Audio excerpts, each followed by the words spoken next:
Mientras nos acomodamos, voy haciendo la presentación. En esta sesión vamos a hablar de dinero. Esto siempre nos interesa a las entidades, ¿no? Pero no, vamos a hablar de derechos. Mejor, ¿verdad?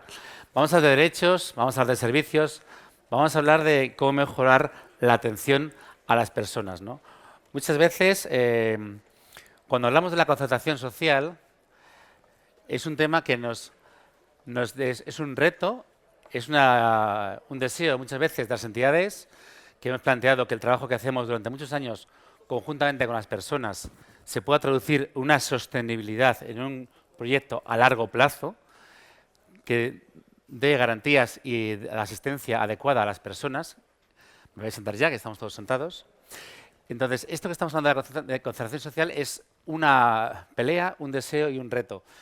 Este deseo y este reto esperamos que no sea una pesadilla, porque muchas veces nos pasa a las ONGs que hay que tener cuidado con lo que se desea que se puede conseguir, y cuando lo conseguimos sale un reglamento, una ley que no es adecuada a lo que pensábamos. Pero por eso es importante desde la plataforma Tercer Sector, y lo estamos planteando así, que trabajemos conjuntamente. Igual que decíamos en la mesa anterior de la Estrategia Social Única, es importante que estos procesos de concertación se trabajen con las entidades, con los interlocutores adecuados, con los agentes implicados.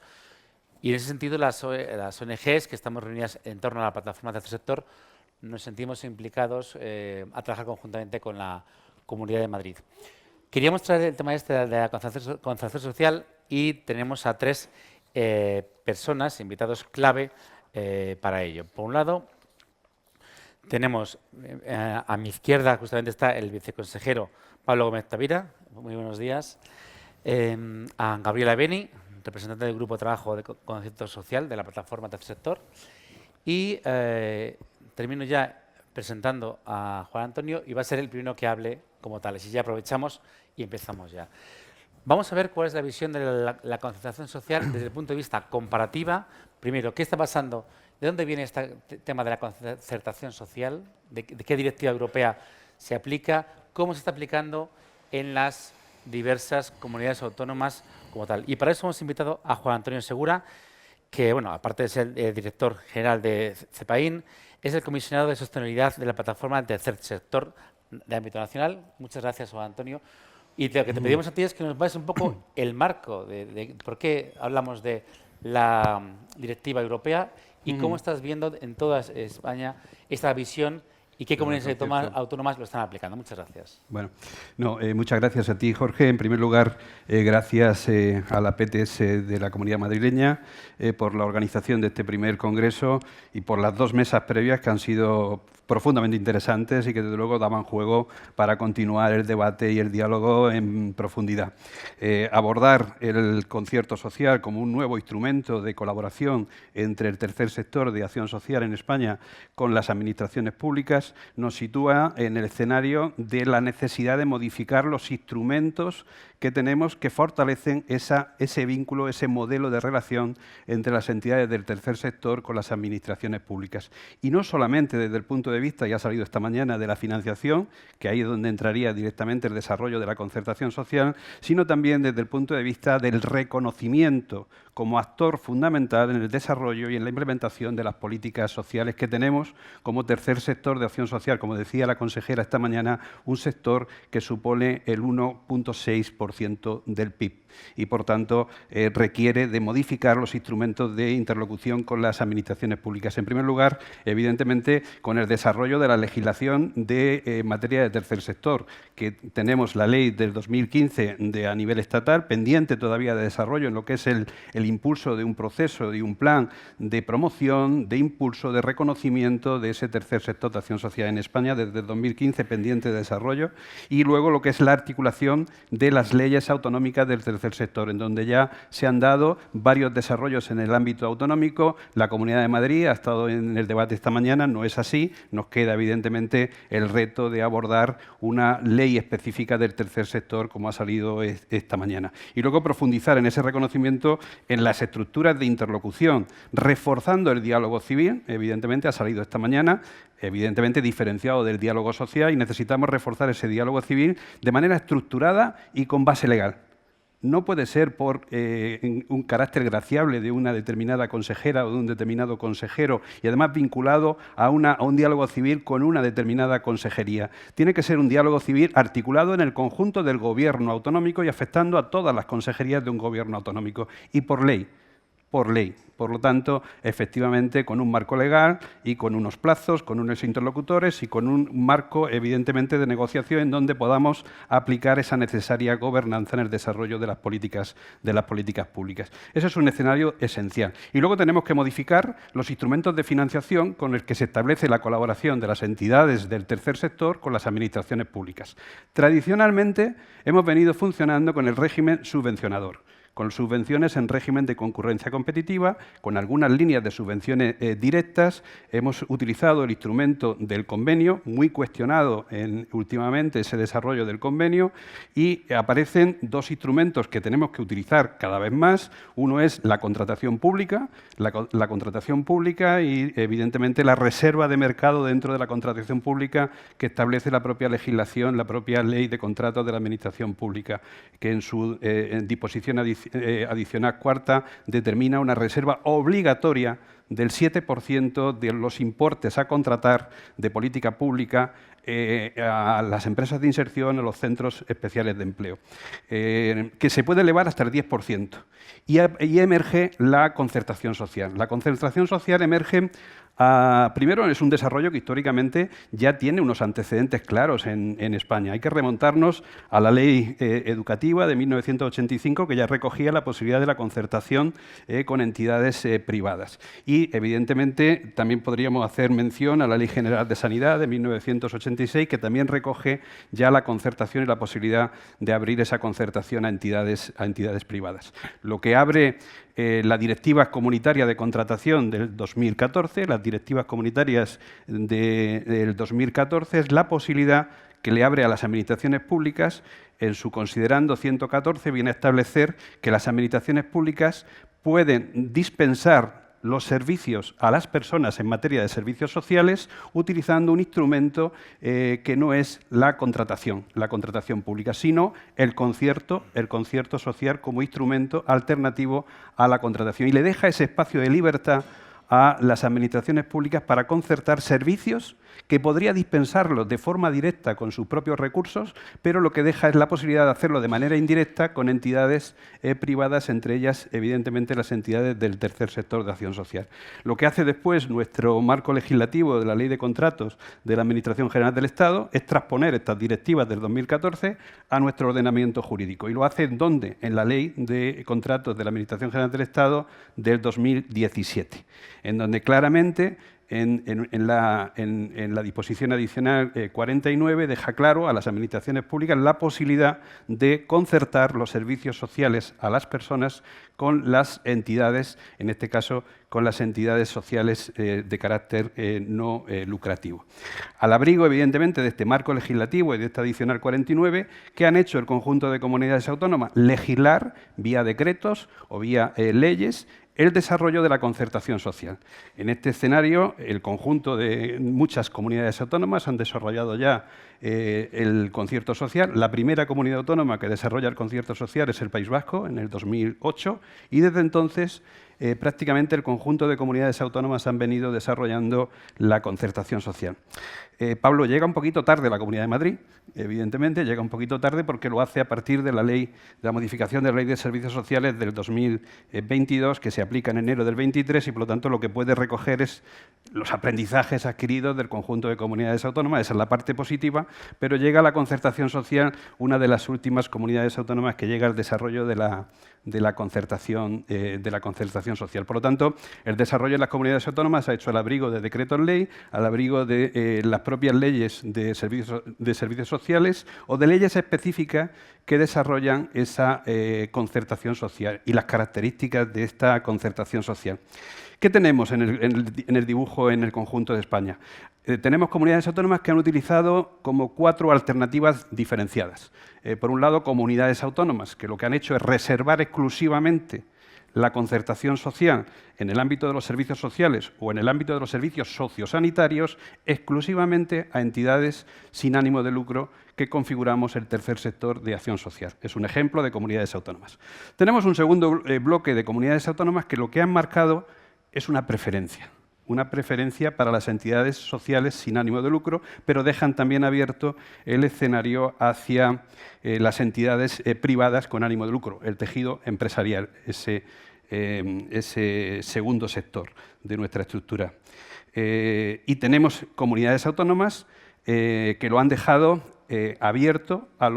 claramente abierto a los dos ámbitos, al ámbito privado, a la empresa privada con ánimo de lucro y al tercer sector de acción social. Y luego tenemos comunidades autónomas que aún no han desarrollado la concertación social. Os digo cómo está en principio. Comunidades autónomas que han establecido una preferencia, en igualdad de condiciones, una preferencia para las entidades sociales. Ahí tenemos Andalucía, Cataluña, Castilla y León, Castilla y La Mancha, Galicia, La Rioja y el País Vasco. El País Vasco, que desarrolla en el 2008, dejaba esa exclusividad para entidades sociales y posteriormente lo modifica y lo abre también a las entidades privadas con ánimo de lucro. Solo entidades sociales. Ahí tenemos el ejemplo de Aragón, Asturias, Valencia, Navarra, Extremadura, Islas Canarias. Luego podremos hablar del recurso interpuesto sobre el desarrollo de la concertación social, que es del 2017 en Valencia, que ha sido objeto de una reclamación prejudicial ante el Tribunal Europeo, ante el Tribunal de Justicia de la Unión Europea. Y evidentemente las conclusiones de ese tribunal, que han tenido consecuencias en una nueva sentencia por parte del Tribunal Superior de Justicia de Valencia, pueden ser objeto de tratamiento y de interesante tratamiento porque tiene consecuencias para el tercer sector de acción social. Luego hay comunidades autónomas que lo dejan abierto a empresas y ONGs, y ahí está lo que dice la Ley de Servicios Sociales de la Comunidad de Madrid. Madrid lo deja abierto a todo tipo de entidades, Baleares y la región de Murcia. Y no lo han regulado Cantabria, Ceuta y Melilla. Este es el mapa de situación que tenemos en este momento en el conjunto del Estado. Te voy a pedir, Juan Antonio, que paremos aquí un momento, agradeciéndote, y se nota tu experiencia universitaria, qué pedagógico ha sido para nuestra asamblea. Muchas gracias, y rápido además también. Bueno, te dejo es un tema complejo, es un tema especialmente complejo, pues y sobre todo hay que decirle a nuestros oyentes esta mañana, representantes de entidades, que cuidado, un sistema de financiación no viene a sustituir al otro. Cada uno tiene un objeto y, evidentemente, uno no sustituye al otro. Y cuidado, porque el concierto social es un sistema de acreditación. Con carácter previo, las administraciones públicas tienen que acreditar a las entidades para que sean las entidades acreditadas las que puedan concertar los servicios sociales de atención a las personas. Luego veremos mejor alguna pregunta, te la dejo guardada para después. Voy a pasar la palabra ahora a Gabriela Beni, que es directora general de Progestión, miembro de la Junta Directiva de APN Madrid y participante del grupo de consenso social de la plataforma. En ese sentido, a ti, Gabriela, te planteo un poco dos preguntas, ¿no? En ese sentido, dentro del trabajo que estás trabajando tú, hoy como representante de este grupo de consenso social de la plataforma, ¿cuáles son, desde el punto de vista, los principios generales a que debe regir el consenso social y qué deben priorizar? ¿Y por qué se deben priorizar las entidades sociales?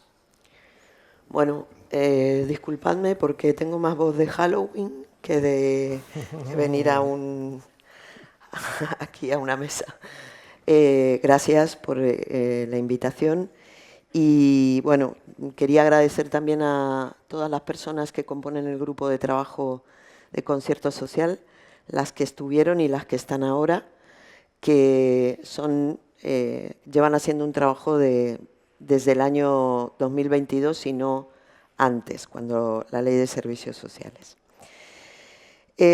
Vaya por delante que cuando hablamos de concierto social no estamos hablando de algo que beneficia a las entidades, que también, sino que beneficia a las personas. Y eso es muy importante, porque aparte de la calidad de los servicios que se pueden prestar, está la continuidad y está la tranquilidad de las propias personas respecto de los servicios que reciben. A la pregunta de los principios generales, este sería uno. La calidad de los servicios vinculada a las necesidades de las personas, que es algo que he mencionado antes. La complementariedad y la subsidiariedad en la prestación de los servicios por parte de las administraciones públicas, dando prioridad a la utilización óptima de los recursos propios de la administración, antes de la adjudicación del concierto, para que sea esto lo más eficiente posible. La igualdad de trato y no discriminación, la perspectiva de género, de manera que los servicios promuevan la igualdad de oportunidades para hombres y mujeres, la publicidad, la transparencia y la no discriminación en el acceso al concierto social de todas las entidades. Y esto es una cosa que es muy importante cuando uno está en el concierto social, que era lo que decía Juan Antonio, ten cuidado con lo que deseas. La garantía de que el precio del concierto permita el sostenimiento económico del servicio concertado, incluidos los costes salariales, los costes de administración y gestión y los de financiación en su caso, equipamientos, obras, etc. Otra de las cosas que entendemos como principio general en la revisión anual de los precios, según el IPC, pero también teniendo en cuenta las subidas salariales de los convenios, porque el concierto social se establece por X años y si no hay revisión de precios, eso nos perjudica claramente, cuando tenemos los vaivenes que tenemos a nivel económico y social. Una cosa muy importante es la voz de las personas, dar prioridad a las personas para que continúen recibiendo los servicios en los sitios donde están y donde los están recibiendo. Una atención personalizada e integral en el entorno de la persona y con mucho arraigo comunitario. De ahí luego vamos a decir por qué es importante que las entidades sociales participen en el concierto social y tengan una prioridad. Y otro de los temas que también es importante y tiene que ver con la atención a las personas y que también tiene que ver con la economía de escala, es la ratio de atención. La ratio de atención no puede ser estanca, no puede ser única. Tiene que venir dada según la prestación del servicio, la tipología de personas que vamos a atender, el espacio donde la vamos a atender, el número de plazas, etc. No sé si quieres que ya siga con la... Si te permites, voy a pasar la palabra al viceconsejero que nos cuente con la visión de la Comunidad de Madrid y luego volvemos a una repregunta que así tenemos espacio para cada uno. Bueno, pues gracias, Gabriel. Pablo Gómez Tavira, viceconsejero de Familia, Juventud y Asuntos Sociales de la Comunidad de Madrid, largo conocido, gran conocido y amigo del sector. Fuiste también director general de Servicios Sociales hace ya años y ahora nos encontramos de nuevo otra vez en ese sentido. Estamos un poco expectantes. ¿Cuál es la visión de la Comunidad de Madrid? ¿Qué es la que va a trabajar? Estamos expectantes también de trabajar de la mano contigo para hacer este trabajo conjunto. Cuéntanos, ¿cuál es vuestra visión ahora mismo? Muchas gracias, Jorge. Mi visión es de un poco de susto y de miedo. También, sí, yo no me suelo poner nervioso hablando en público, pero es que el tema es complicado. Estamos hablando de las cosas de comer. Y me ha gustado mucho lo que ha dicho Gabriela. No son de comer las entidades. No estamos pensando en los intereses y en la endogamia de las entidades, sino en los administrados y los beneficiarios de las entidades, que son las personas más vulnerables. Y por eso digo que sí, un poco nervioso, porque se trata de un tema en el que me gustaría que estuviese aquí la Consejería de Hacienda de la Comunidad de Madrid, el interventor general, el abogado general de la Comunidad de Madrid, porque todo esto tiene muchos entresijos jurídicos, lo ha dicho muy bien y ha explicado muy bien el recorrido José Antonio, querido amigo, un saludo a los dos, Gabriela, José Antonio, un saludo. Juan Antonio. A Juan Antonio, perdón.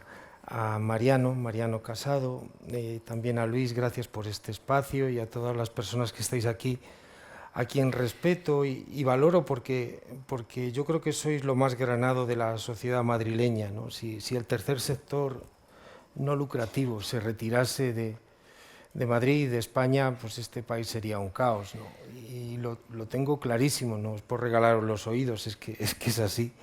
El valor y el impacto social de lo que estáis haciendo no tiene una contrapartida equivalente en el esfuerzo de la administración, porque os tenéis que mover en la precariedad de una subvención por aquí, otra subvención por allá, que bueno, pues todos sufrís lo que pasa con el IRPF todos los años y ese concurso permanente, esa evaluación permanente, y si nos ponemos y centramos a las personas y ponemos a las personas en el centro, la cuestión es este modelo que tenemos de colaboración público-privada entre las administraciones y las entidades no lucrativas, pues no es el más eficiente ni el de mayor calidad.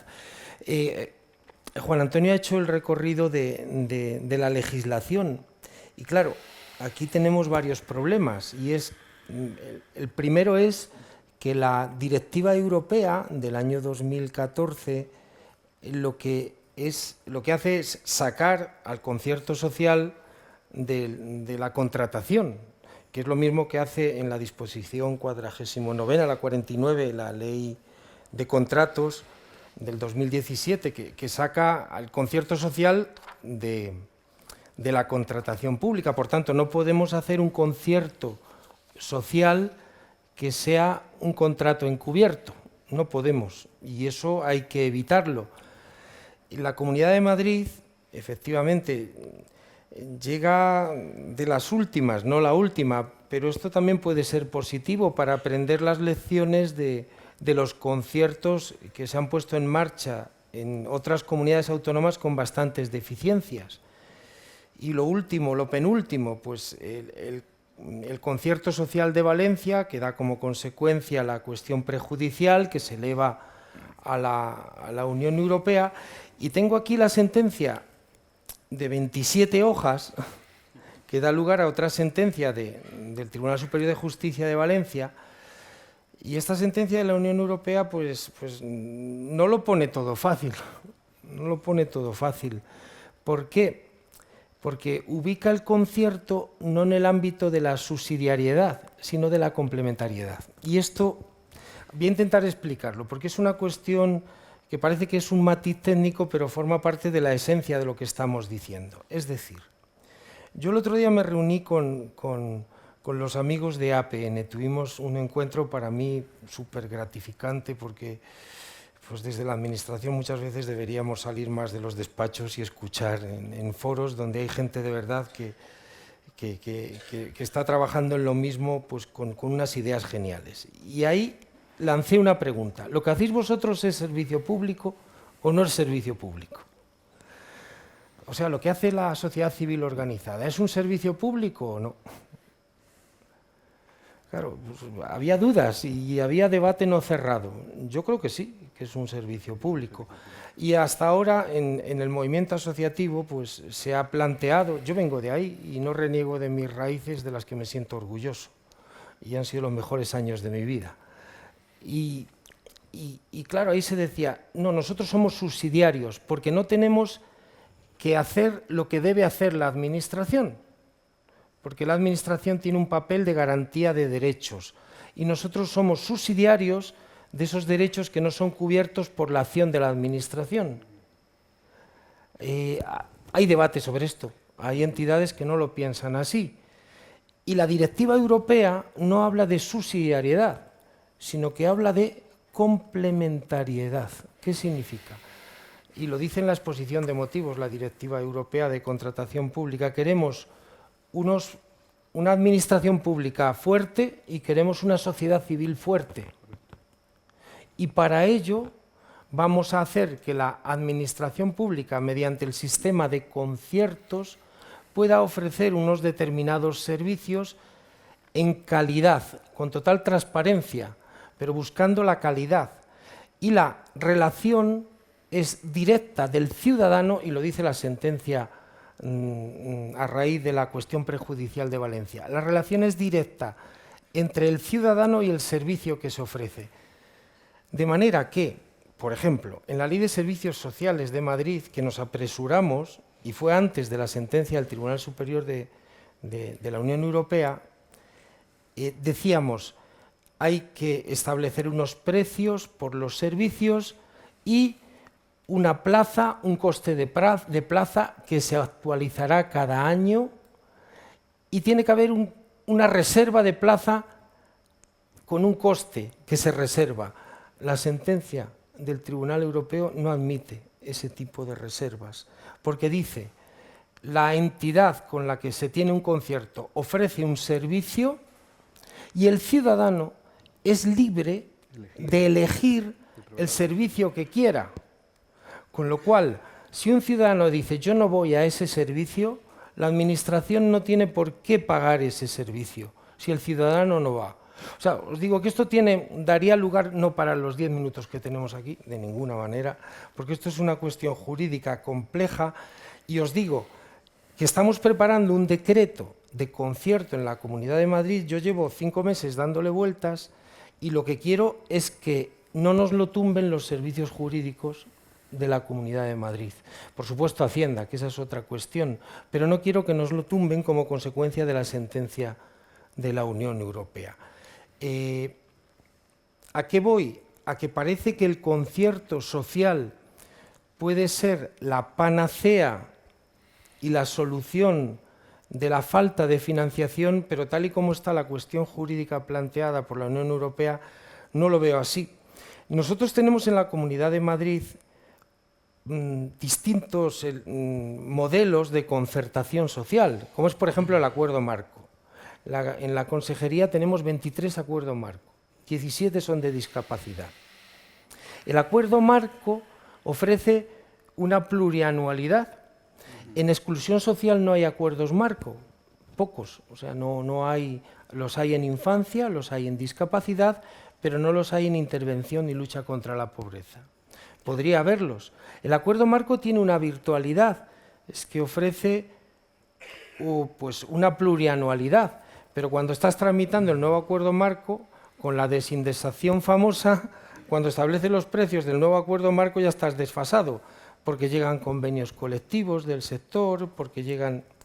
Entonces, claro, queda desactualizado. Si no se establece en el acuerdo marco una actualización de precios, después de un análisis de costes, claro, pero el problema es que a veces los convenios colectivos del sector van muy por delante de todo eso. ¿Qué es lo que se propone en el concierto? Un sistema permanente de actualización de precios.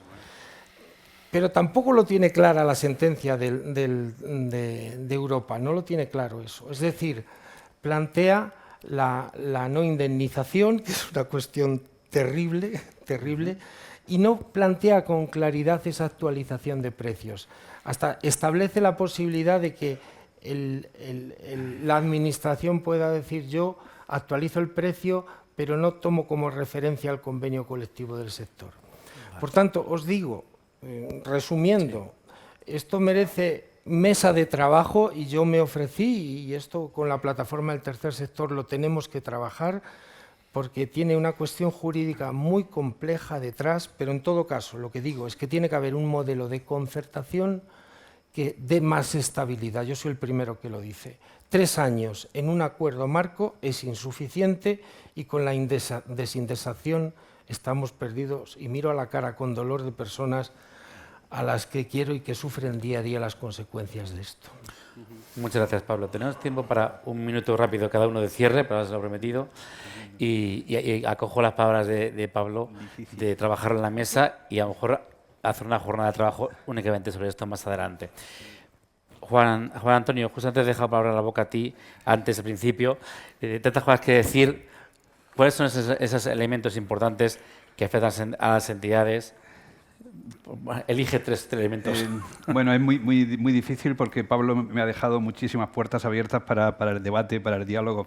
En relación a lo que dice la sentencia del Tribunal Europeo del Tribunal de Justicia de la Unión Europea, que al final determina con claridad si se puede reservar la concertación social y lo deja a los Estados el que se pueda exclusivamente reservar la concertación social a las entidades sin ánimo de lucro. No lo cuestiona en ningún caso. Lo único que viene a cuestionar la sentencia es no se puede priorizar a las entidades que por pertenecer al territorio donde se va a implementar el servicio tengan una preferencia. Y dice el tribunal claramente esto no es de recibo. Hay un elemento preocupante, lo sacaba Pablo, y evidentemente es preocupante que el Tribunal Europeo lo que viene a decirnos es que la garantía de indemnidad de las entidades concertadas no está garantizado. Y cuidado porque esto evidentemente es un riesgo importante porque pone en juego el patrimonio de las entidades que podamos tener un determinado concierto social. Que el concierto social es el instrumento de colaboración entre las administraciones públicas y las entidades sociales que viene a dar estabilidad y calidad a los servicios y, por lo tanto, a la ciudadanía, es incuestionable. Y que, por lo tanto, que es un instrumento que mejora la subvención pública es clarísimo y evidentemente requiere de ese necesario desarrollo. Elementos fundamentales que hay que tener muy en consideración, y casi todos han quedado a desarrollo reglamentario, en el caso de la Ley de Servicios Sociales de la Comunidad de Madrid. Y por lo tanto hay un espacio necesario y vital de interlocución, de diálogo entre la PTS madrileña con el Gobierno autonómico para abordar temas esenciales. Por ejemplo, cómo se van a definir los requisitos que va a poner la Comunidad de Madrid para que una entidad esté acreditada. El sistema de acreditación. Importante cómo se determine, porque claro, no es lo mismo poner unos requisitos que poner otros requisitos. Esto dejará fuera a un volumen importante de entidades. En segundo término, no hagamos híbridos, lo decía Pablo y yo lo comparto, no hagamos híbridos. La concertación social es un instrumento que no puede ser un híbrido entre la subvención y el contrato. El contrato tiene unos determinados perfiles, la concertación social otros distintos y la subvención otros distintos. Y es para financiar cuestiones diferenciadas. Por lo tanto, no hagamos híbridos. Y los híbridos se pueden aplicar a veces a los sistemas de justificación. El concierto social no se puede justificar con una cuenta justificativa como si fuera una subvención. Y hay quien lo está intentando hacer. Nos equivocamos, porque teóricamente viene a flexibilizar, a quitar carga burocrática y a dar agilidad, evidentemente, al desarrollo de los servicios que prestamos las entidades sociales. Son elementos esenciales. Y luego la actualización de precios y el cálculo, cuidado, milimétrico de cómo definimos el coste de un servicio, el coste de una plaza, por ejemplo, que tiene que contemplar todo el coste directo, el coste indirecto, el coste de las inversiones, evidentemente el coste de las amortizaciones, porque recordemos, y lo dice la Ley de Servicios Sociales de la Comunidad de Madrid, en la concertación social no está sujeta a beneficio industrial. No está sujeto a beneficio industrial. Por lo tanto, cuidado, hagamos muy bien el cálculo, porque si nos equivocamos en la definición del cálculo unitario del coste plaza, por ejemplo, pues evidentemente puede llevar una entidad social a una situación de insostenibilidad porque tiene que financiar con fondos propios el coste de un servicio al que se ha comprometido. Cuidado con la determinación de los precios y ahí tendremos que hacer una negociación muy rigurosa. Y, por supuesto, reconocer, y ya lo están haciendo muchas comunidades autónomas, la posibilidad de actualizar esos precios, que no lo tiene la contratación y efectivamente la ley de desindexación nos ha llevado a unas situaciones de insostenibilidad a algunas organizaciones en donde con inflación de 2 dígitos tener que soportar una carga financiera que no te está pagando el contrato que tienes suscrito como entidad del tercer sector, como centro especial de empleo o como empresa de inserción. Por lo tanto, la concertación social sí debe de recoger la posibilidad de actualizar los precios con carácter anual. ¿Vale? Bueno, algunas de las cuestiones. Muchas gracias. Creo que seguiremos contando contigo en el futuro. Gabriela, 2 cositas. ¿Qué 2, 3 elementos son importantes a tener en cuenta en esta concertación? Y aprovecho de meter una pregunta del público. ¿Cuál es la ventaja realmente de implementar el concepto social para una entidad? Una pregunta. A ver, en un minuto. Bueno, a mí yo lo que quiero destacar es que hay mucho que debatir y mucho que discutir. Estoy preocupada por lo que se está comentando y por el riesgo que supone para muchas entidades poder, la oportunidad, pero también el riesgo que supone poder entrar en la acción concertada o en el concierto social. Creo que tenemos un antecedente que es cómo se está trabajando la historia social única, y yo creo que a eso debemos abocarnos, a un trabajo conjunto, porque el concierto social, como bien decía Juan Antonio, no es para todos los servicios, no viene a reemplazar a otro tipo de financiación, y nos tenemos que sentar a pensar cuál es la mejor manera de llevar esto adelante, para prestar la mejor atención posible a las personas y que esto no se lleve por delante a las entidades. Que una persona pueda decidir dónde quiere que se le preste un servicio, me parece algo lógico y normal. También me parece lógico que una entidad pueda tener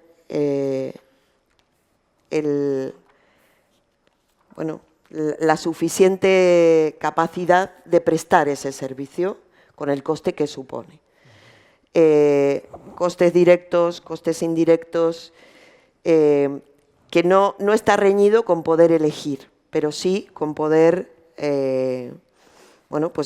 asumir los gastos que supone tener a disposición de la Administración una serie de plazas.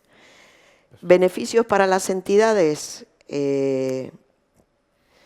pues yo entiendo que más que beneficios diría ¿por qué el concierto social? El concierto social, como bien ha dicho Juan Antonio, no tiene beneficio industrial. Y las entidades somos entidades sin ánimo de lucro que no repartimos beneficios. Eso creo yo que debería ir por delante de la elección de otro tipo de organizaciones o empresas, etc. Además, tenemos unas plantillas con mucho recorrido, una experiencia en los territorios y una experiencia en la intervención y en la gestión que nadie nos puede negar, y una vocación de servicio. Con lo cual, yo creo que nos interesa el concierto social, sí. Que esto que estamos trabajando en el grupo de concierto social solo es un borrador por ahora, y tenemos mucho camino que recorrer, y yo agradecería muchísimo que lo pudiéramos hacer juntas. Muy bien. Pablo, pues cierras tú. Tenemos ante nosotros una oportunidad, un riesgo, un reto. Yo creo que una oportunidad con riesgos que hay que conocer, y a partir de ahí el reto de conseguirlo. Yo creo que tenemos que hacer un decreto en la Comunidad de Madrid en concreto sobre este tema. Lo vamos a hacer, pero tiene que ser de vuestra mano, y tenemos que incorporar. A mí me gusta mucho el decreto de Aragón. Y sobre ese estamos trabajando. Establece en el anexo los servicios que se pueden concertar, y a partir de ahí, mediante una evaluación, que está dicho también en nuestra Ley de Servicios Sociales, aplicar en su caso los conciertos. Hagámoslo de la mano. Beneficio. En la época en la que los contratos producían beneficio industrial y participaban entidades, les sirvió para capitalizarse, y eso no fue malo, porque esa capitalización no se repartió en dividendos, sino que sirvió para afrontar época de vacas flacas, ¿no? Entonces, hay que tener una actualización de precios y buscar un indicador de referencia para esa actualización de precios en el concierto que sea adecuado. Y yo creo que el IPC no está mal, no está mal. O se puede hacer un análisis de costes, pero de verdad trabajémoslo de la mano, y Mariano, que representas como presidente a toda la plataforma, este es un tema en el que tenemos que trabajar conjuntamente en mesa de trabajo, y sobre todo armarnos con argumentos para que este concierto no se vea por quienes contienen el gasto, y los entiendo, tienen un papel muy asqueroso desde nuestras haciendas porque los recursos públicos no son ilimitados, pero tenemos que ser capaces de demostrar que el concierto no supone más gasto, supone una inversión social que a la larga es un ahorro en muchos ámbitos, pero eso de la literatura lo tenemos que transformar en números, porque Hacienda al final no entiende letras, no saben de letras. Y eso hay que transformarlo en números, y tenemos que ser capaces de trasladar a números lo que significa todo lo que hace el tercer sector no lucrativo como inversión social con unos dividendos sociales maravillosos. Pues casi te diría que cerramos la mesa en este momento, pero abrimos un proceso de trabajo conjunto, Pablo, con la plataforma y con vosotros, para avanzar en este tiempo, sin prisa, pero sin pausa. Muchas gracias Muy bien, a todos. muchas gracias. Pues casi invitamos ya a la siguiente mesa, por favor, ¿vale? Con Gonzalo Gárate como representante de mesa, moderador. Gonzalo, vienes ya por aquí. Y a Darío Novo, Pablo de la Hoz y Jaime Fernández. Muchas gracias.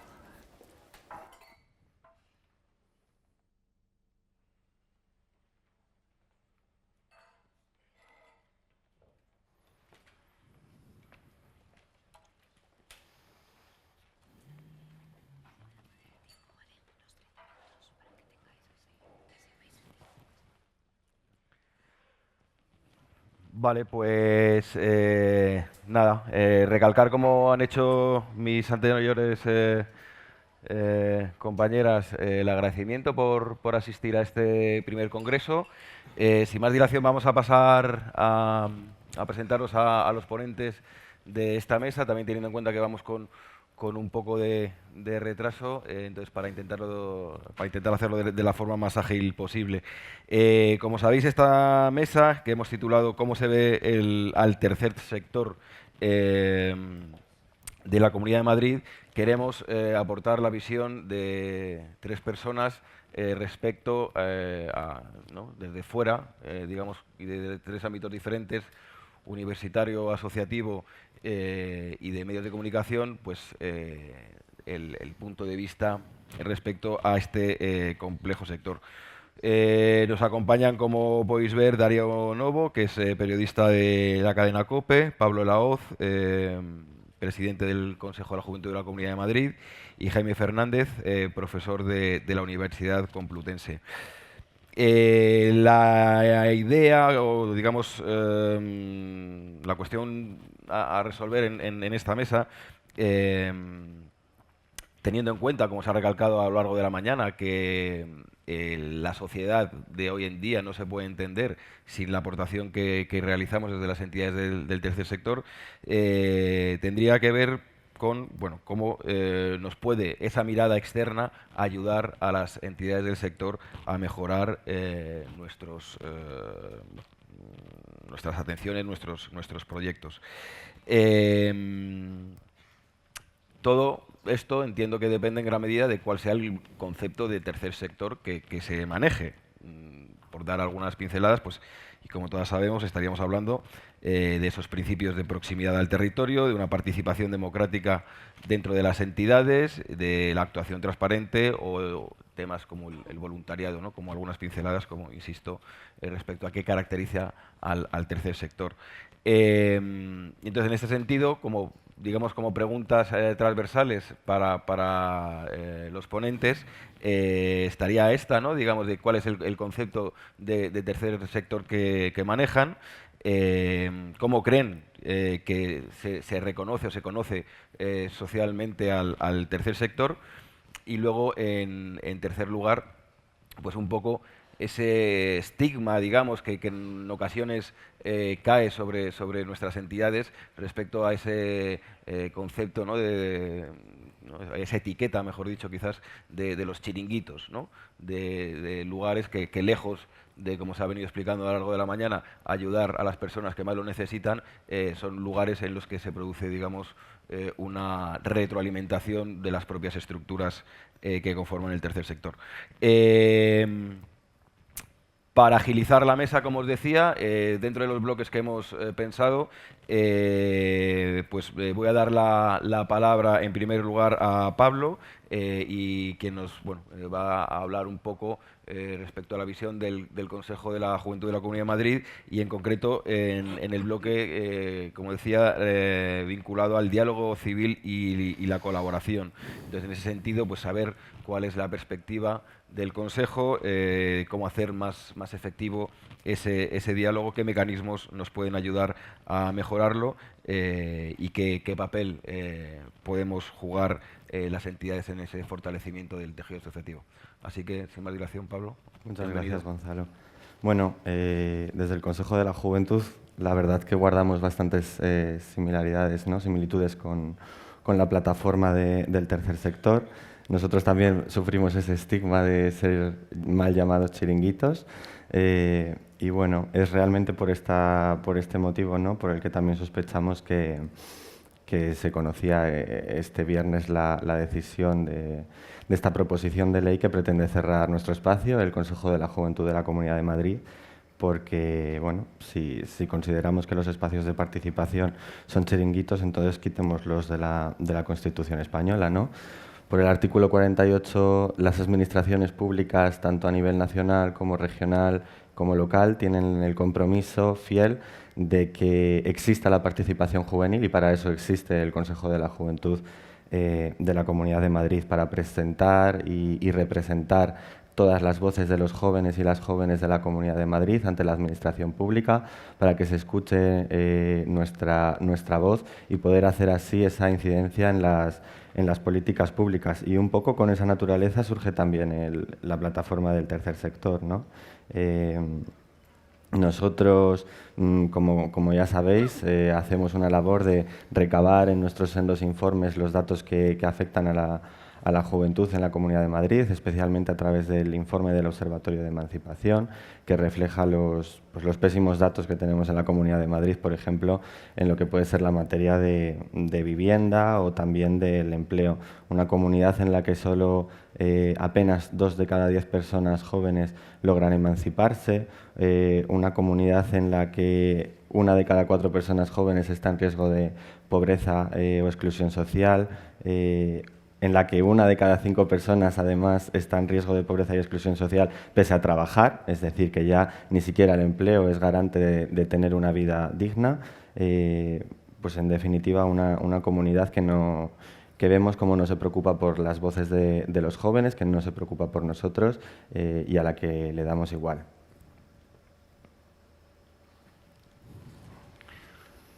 Pues muchas gracias por tu aporte, Pablo. Pasaríamos ahora al bloque de impacto social, que le lanzamos las preguntas a Darío. Básicamente, en su calidad de periodista, lo que nos interesaba era que él pudiese aportar algo de luz, algunas ideas de cara al debate de cómo podemos desde el tercer sector mejorar la comunicación, hacerla más efectiva hacia la sociedad en general, hacia sectores en particular con los que solemos trabajar, y qué estrategias de comunicación considera más eficaces. Darío. Gracias, Gonzalo. Buenos días a todos. Me vais a perdonar a mí también por la voz, como decía Gabriela, pero bueno, es una época complicada tanto de trabajo como de tiempo para los que utilizamos el medio de comunicación de la voz. Bueno, es terrible, la verdad, la palabra que tanto tú has planteado, Gonzalo, como la que estaba planteando Pablo, ¿no? Este uso de la palabra chiringuito como sentido absolutamente peyorativo para todas las personas que realizáis un trabajo dentro del tercer sector.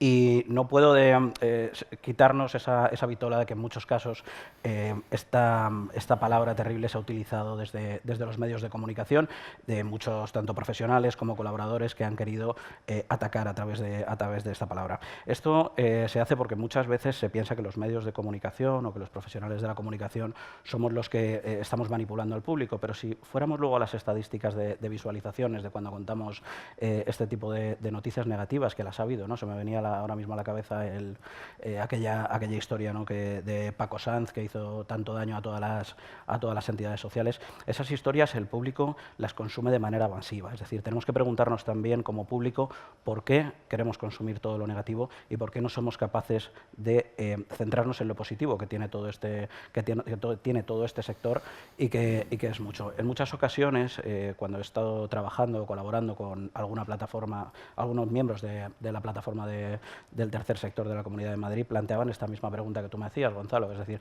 ¿cómo comunicamos lo que hacemos? Bueno, en primer lugar, todas aquellas entidades que tengan capacidad de ello, que cuenten con unos medios profesionales, es decir, siempre se está tendiendo a que la comunicación pues nos la lleve nuestro primo que sabe mucho de Instagram, nuestro sobrino que tiene muchos seguidores en Facebook, y bueno, todo esto no deja de ser una precariedad que también nos influye a nosotros como profesionales de la comunicación, pero que influye también en ese modelo que queremos expandir de nuestras asociaciones, fundaciones o ONGs, como sería en este caso, ¿no? Esa profesionalización nos llevaría a focalizar el qué queremos comunicar. Todo aquello que no se comunica se dice que no existe, y muchas veces estamos dando un poco palos a la nada, ¿no? dentro de que queremos comunicar de manera global cómo son nuestras asociaciones, sin centrarnos en lo que debe ser el eje principal, que son las personas que lo componen, ¿no? Cuando me hablo de las personas que lo componen, me refiero no solo a los directivos, que normalmente suelen salir en todas las fotos y en todos los grandes eventos, grandes presentaciones o grandes noticias que se suelen realizar, sino también en los profesionales y sobre todo en las personas usuarias. Detrás de cada persona usuaria dentro de la plataforma del tercer sector, dentro de las asociaciones que lo componen, hay una historia, hay un drama, o puede haber también un ejemplo de superación, y eso es lo que al público realmente les interesa. Esa forma de comunicar, cuando me pedías algún tipo de estrategia, tiene que llevarnos a pensar que no tenemos que tener miedo a la adaptación a las nuevas tecnologías y a los nuevos modelos de comunicación, porque son quienes nos van a llevar a ese modelo de gente joven, ¿no? como Pablo, que representa a Pablo y su asociación. Y que muchas veces se están quedando fuera por esos modelos clásicos, ¿no? Hace un rato, cuando venía hacia aquí, estaba viendo estas estrategias de marketing muy directo. Incluso podemos considerar que en ocasiones que nos puede parecer, cuando vamos andando por la calle, invasivo, que se llevan utilizando desde hace mucho tiempo para que nos hagamos socios, para que colaboremos.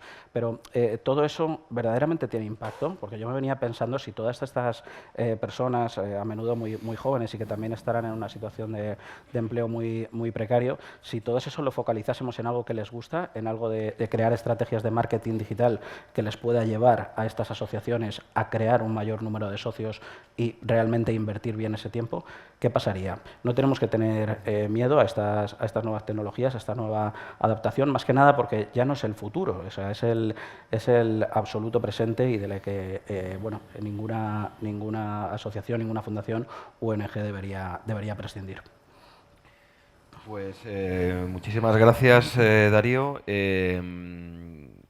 A Jaime le pedíamos que abordase un poco el bloque relativo a la innovación y a la adaptación, de cómo poder, digamos, incorporar estos dos elementos, justo, ¿no? Hilando con esto último que comentaba Darío, cómo poder incorporar estos elementos a las entidades del tercer sector. Y bueno, pues de alguna forma en calidad de experto en temas de consultoría y formación y de facilitación, pues entendíamos que la aportación de Jaime podía ser interesante. Así que adelante, Jaime.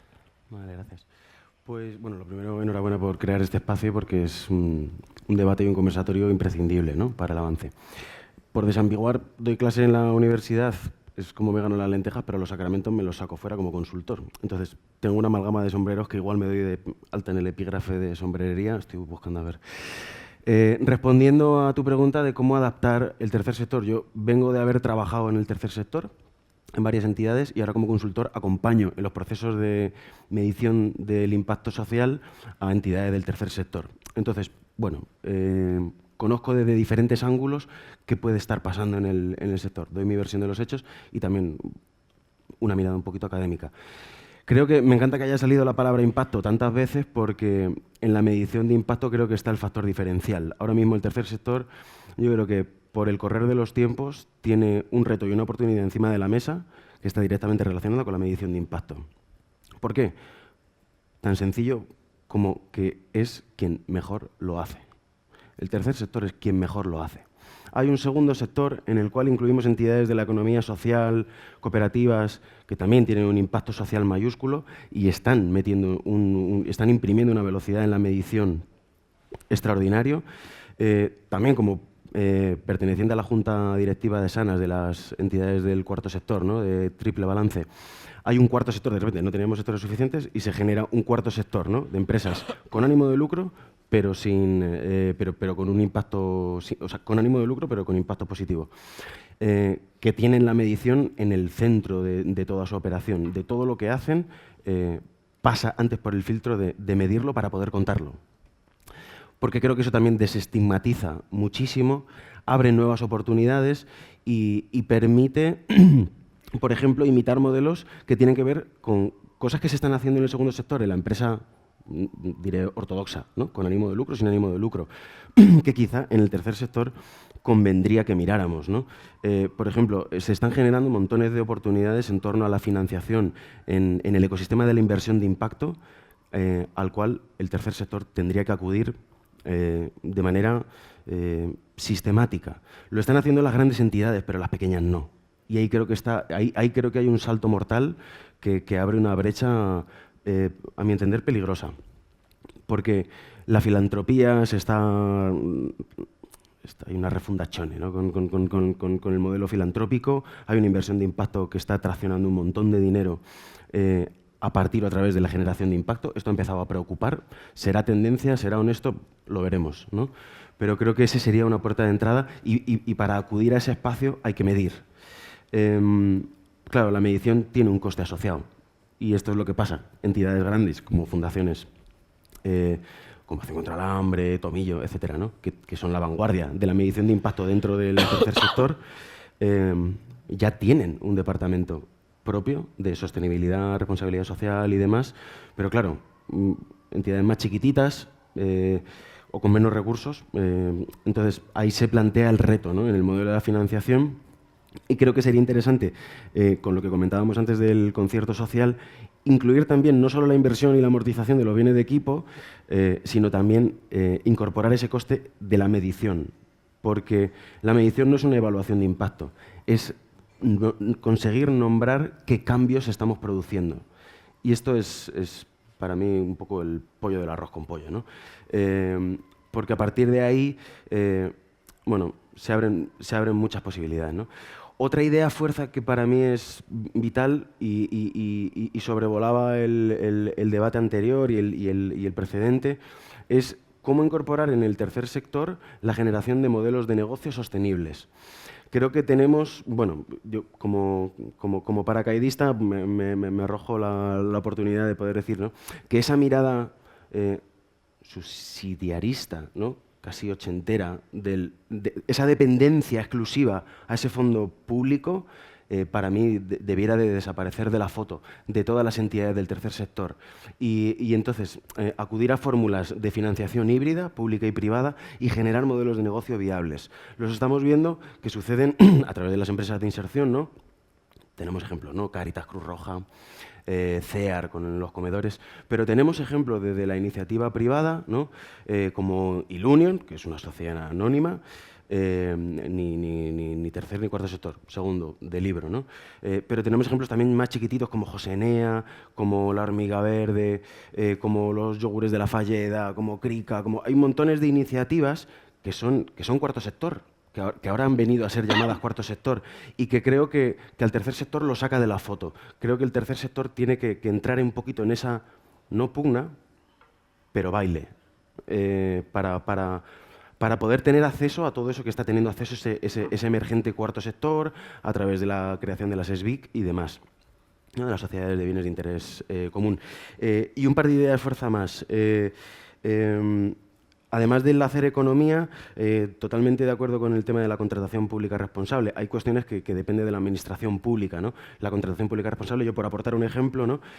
Hay un registro de entidades sociales responsables en la Comunidad Valenciana, muy interesante, que básicamente, y desde la medición, que es mi oficio, hoy por hoy, uno de los, sí que se establecen unos estándares para que las entidades del tercer y del cuarto sector hagan una medición que las coloque en el catálogo, que luego va a tener acceso a situaciones ventajosas en los procesos de subcontratación de cualquier recurso, no solo lo referente a servicios sociales, a cualquiera, comedores, reparación de carreteras, todo eso que se subcontrate que atienda a resultados en términos de impacto social y no solo ambiental, ¿vale? Una idea fuerza más que tiene que ver con la fiscalidad justa, que es un poquito mi temita dentro del ámbito universitario, que es que así como en el ámbito ambiental, quien contamina paga, tenemos ese lema, ¿no? Existe ese lema, ¿no? Quien contamina paga.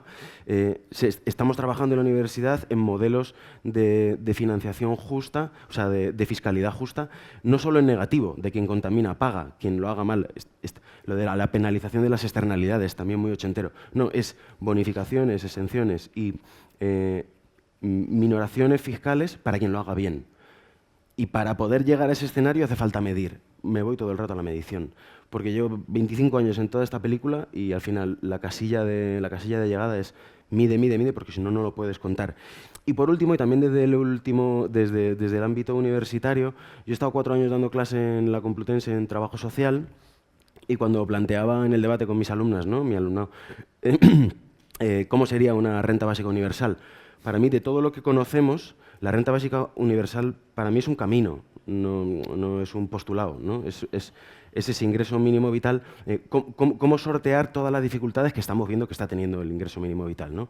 Que hay un 35% de personas que tienen acceso a esa ayuda que sostiene la vida, ¿vale? Que sostiene la vida, en términos crematísticos, en términos de recursos. Esa renta básica universal acaba con la trampa de la pobreza, acaba con la estigmatización de acudir al dispositivo, acaba la estigmatización social externa y la estigmatización social interna. 4 años estudiando una carrera que no es la mía, no voy a entrar en la caracterización de todo eso, ¿no? Entonces, ¿cómo articular cómo no dejar de meter la renta básica universal o ese camino hacia la renta básica universal en el camino? Y ya como gag, ¿no? Claro, cuando estirábamos el chicle en clase y me dicen, pero Jaime, pero una renta básica universal nos deja sin trabajo al tercer sector, a los servicios. Ojalá, ¿no? O sea, ojalá el cambio fuera tan sistémico como para no tener que estar atentas a ese debate de si somos servicios públicos, si el tercer sector es servicio público es servicio privado, que no daré mi versión de los hechos, sino que de repente cambiamos de pantalla, ¿no? Yo creo que ahí estas serían, bajo mi punto de vista, las puertas de entrada. Pues muchas gracias. No sé si no se habían lanzado ninguna preguntas del público, ¿no ha llegado ninguna? No. Vale. Pues recogiendo un poco lo que comentabais y tratando de establecer una conexión con la mesa anterior, yo creo que sería interesante un poco conocer vuestro punto de vista justo respecto a algo que de alguna forma Jaime apuntaba ahora, yo creo, al final de la intervención, con el tema de este debate de si el tercer sector son un ente o somos entidades prestadoras de servicios o no, o un poco, ¿no?, ese bosquejo que de alguna forma dibujabas tú y venía en la mesa que ha precedido a esta respecto a, bueno, cómo compatibilizar, digamos, las diferentes modalidades de financiación a través de la administración pública, pero no solo, porque como tú bien apuntas, pues el desafío que tenemos por delante es también intentar llegar a esos ámbitos que hasta ahora parece que solo llega el sector privado, ¿no? Entonces, ¿quién queráis empezar? Pues para mí es un sí rotundo, ¿no? esa prestación de servicios. Me ha gustado escuchar antes a Pablo, creo que era viceconsejero, ¿no? Porque tenía un carácter, digamos, muy humano que muchas veces se echa en falta, ¿no?, de los políticos. Respecto a esa colaboración que estaba comentando Jaime, de esas dos vías, ¿no? Yo creo que es lo fundamental. Y dentro de eso también la propia comunicación, que es el tema que digamos, me toca un poco, tiene que ir dirigido también a poner en consideración a las empresas y no tanto al político. Y en eso tienen mucho que decir las propias asociaciones, las propias fundaciones en el modelo al que iba antes, que es cómo vamos a comunicarlo, ¿no? Dentro de toda la política y dentro de todo digamos, todo lo público, ya tienen unos mecanismos de comunicación, porque ellos al final manejan muchas cosas, ¿no? Entre ellos manejan por un lado el poder, lo que les lleva a tener la caja de lo público, y eso les permite crear una imagen pública que son la que ellos quieren. Es decir, ellos ya cuentan cuando alguien va a inaugurar algo. Es decir, Pepito ha ido a tal fundación a inaugurar su nueva sede. Eso las propias entidades tendrían que darle la vuelta. Nuestra sede ha sido inaugurada es decir, dar la fuerza a lo que se realiza por encima de la persona que viene fuera de quien lo realiza. Y, por supuesto, decía que un sí rotundo en torno a prestar servicios, el tercer sector, porque está siendo sustitutivo. Está siendo sustitutivo en muchos casos de el trabajo que otras personas, que son los gestores de lo público, cobran por realizar. Lo que pasa que es muy cómodo, ¿no? Que haya, pues, no sé, en este caso, fundaciones como Cáritas que den de comer en nuestro país a 1 millón de personas al día. Es decir, eso resta mucho trabajo a quienes están ahí arriba. Lo que tendríamos que preguntarnos es si esas personas se dedicasen a eso, ¿cuánto nos costaría? Porque probablemente si estamos midiendo los sueldos que estas personas tienen y tendríamos que meter a personas que refuercen estas ideas, probablemente nos costaría el doble o el triple de lo que está costando ahora. Pues muchas gracias, Pablo. Pues yo concuerdo, la verdad. Creo que vamos a concordar todos. Evidentemente sí, prestáis un servicio que es esencial. Prestáis, de hecho, tanto servicio porque al final la realidad es que la administración pública no llega a todo y por eso es necesario que estéis ahí y también que existan espacios como estos para que todo el mundo pueda conocer la labor que se hace desde el tercer sector. Es por eso por lo que esto evidentemente no es un chiringuito, sino que es algo de primera necesidad y hay que tener en el foco a todas las personas a las que vosotros ayudáis, personas que es necesario, que necesitan del tercer sector para poder tener sus vidas y bueno, yo creo que efectivamente la financiación sería uno de los principales retos que enfrentáis, ¿no? Desde el tercer sector. También pues esa adaptación a los cambios sociales, como podíamos hablar con el tema de la comunicación anteriormente, de cómo vamos cambiando, cómo van cambiando también los modelos sociales y cómo es necesario hacer esa adaptación. Pero sin lugar a dudas la financiación al final es el problema que solemos enfrentar, ya no solamente en el tercer sector vosotras, sino también, por ejemplo, en el Consejo de la Juventud es algo que también enfrentamos. Es necesario que se financie con gasto público entidades y plataformas como estas. Nosotros hasta ahora recibíamos también financiación por parte de, ahí estábamos metidos en los presupuestos y creo que es necesario que vosotros también recibáis, ¿no?, subvenciones nominativas por el trabajo que realizáis cada día. Es algo imprescindible. Pues muchas gracias. Jaime.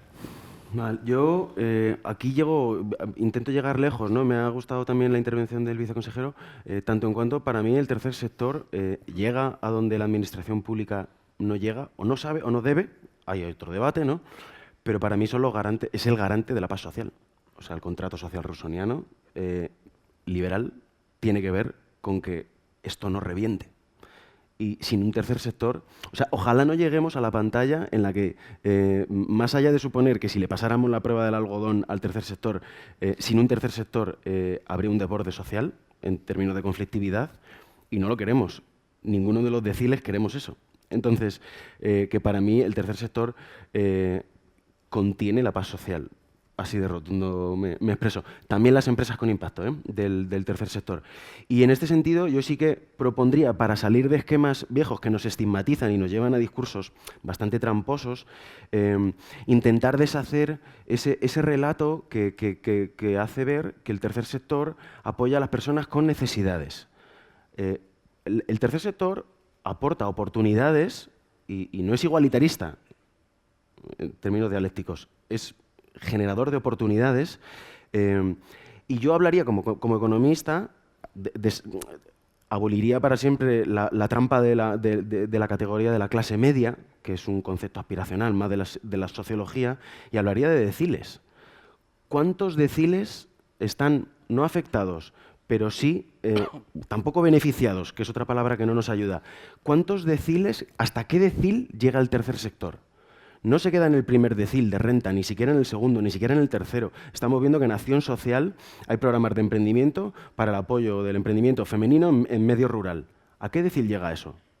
Llega incluso hasta un sexto decil. Entonces, deshacer la trampa de la clase media, de la dialéctica de la clase media, que dice, no, eso es para los pobres, hablando mal y pronto, porque no nos queda tiempo, ¿no? Si no mimaría un poquito más las palabras. Pero deshacer ese hechizo perverso y decir, no, es que el tercer sector no solo llega a abordar el problema del sinhogarismo, es que está generando oportunidades que por el juego de la libre oferta y demanda no suceden, el mercado no ofrece. Entonces, que ahí, bueno, deshacer esa trampa dialéctica.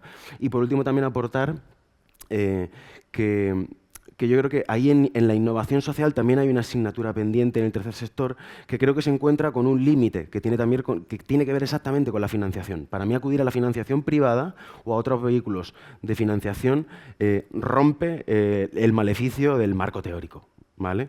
Porque el marco teórico tiene unos resultados, Entonces, si nos vamos a una teoría del cambio y nos vamos a un escenario en el que la innovación social como proceso sabe lo que quiere pero no sabe cómo acaba, yo no tengo que a un financiador estar sujeto a unos indicadores que yo le he ofrecido a cambio de una financiación y rompe un círculo vicioso y abre puertas a atrevernos, a ser valientes. Entonces, que ahí en términos de innovación social, yo por ejemplo desde la universidad trabajo con la OTRI, con la Oficina de Transferencia de Conocimiento, y en la generación de las ETCUs, ¿no? De las entidades de transferencia de conocimiento universitario.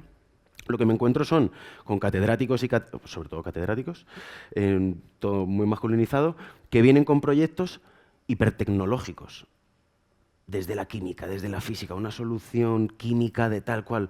Pero no viene nadie de letras, no vienen catedráticas, catedráticos de todas las facultades de letras con proyectos de innovación social en los cuales la universidad puede decir, vale, doy un soporte en términos de espacio, en términos de tal. Entonces, que creo que ahí también habría una oportunidad interesante para practicar la innovación social como camino y salirnos un poquito de la habitación del marco teórico.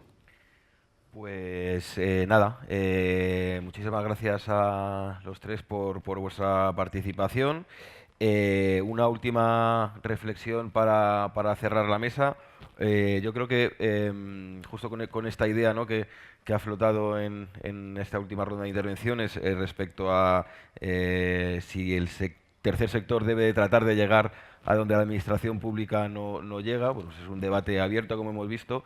Pero sí que me gustaría apuntar un poco una reflexión para que nos llevemos a nuestros espacios, a nuestras entidades, que quizás no se trata solo de llegar a donde no llega, o de forma más específica, el tercer sector tiene la capacidad de hacer las cosas de una forma y con un conocimiento que la administración pública no tiene, ¿no? Entonces ahí es donde podemos encontrar digamos, esa especificidad y ese valor añadido desde el tercer sector. Nada más, de nuevo, muchísimas gracias a los tres y damos paso a la siguiente mesa sobre digitalización. Gracias.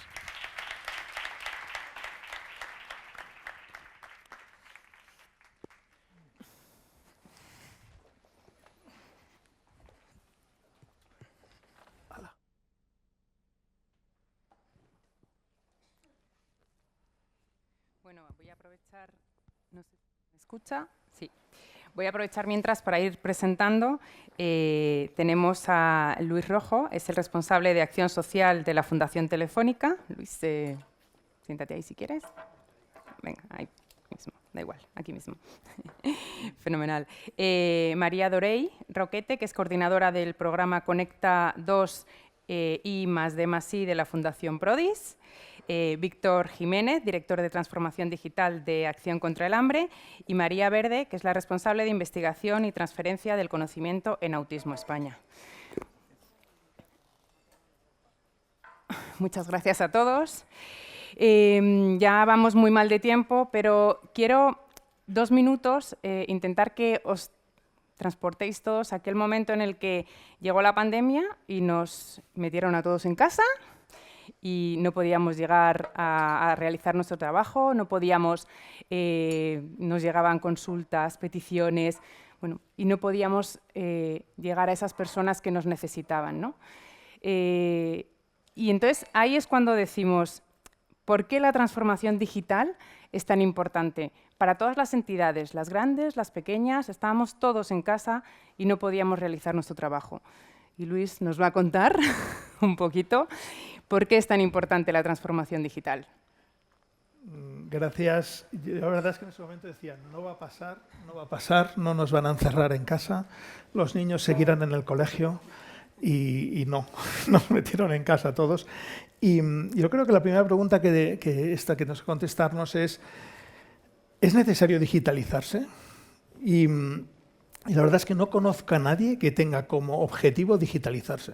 Ni tú como persona, ni vosotros como entidad, ni una empresa pues, como objetivo. Uno tiene otros objetivos, ¿no? O sea, una empresa pues reducir costes, ser más eficiente, llegar a más sitios, internacionalizarse. Pero nadie tiene que tener como objetivo digitalizarse. Porque sería, o sea, decir a todas las entidades sociales digitalizaros es como decir que os automediquéis. Bueno, pues nadie va recomendando que te automediques, ¿no? en ningún aspecto, en ningún ámbito. Y entonces, pues tampoco tiene por qué ser digitalizarse, ¿no? Cuando realmente hablamos de digitalización, hablamos de espabilarnos, de cambiar, de aprovechar oportunidades, tecnologías que nos van a hacer cumplir nuestra misión. Porque no conozco tampoco a nadie nadie serio que disfrute cambiando. El ser humano es de las personas que quizá más nos cuesta cambiar, o la especie sobre la Tierra que más nos cuesta cambiar, pero la mayoría de la gente no cambia porque quiere, sino por una necesidad, porque se ve obligada. Yo me vi obligado a ponerme casco en la moto porque me ponían multas y luego me vi obligado a dejar la moto porque mi mujer me dijo se acabó la moto, y entonces hay siempre una necesidad. Pues la necesidad de cambio yo creo que la tenemos que adaptar, ¿no? Pero ¿por qué una entidad social nos planteamos en ese momento de la pandemia el por qué debe digitalizarse?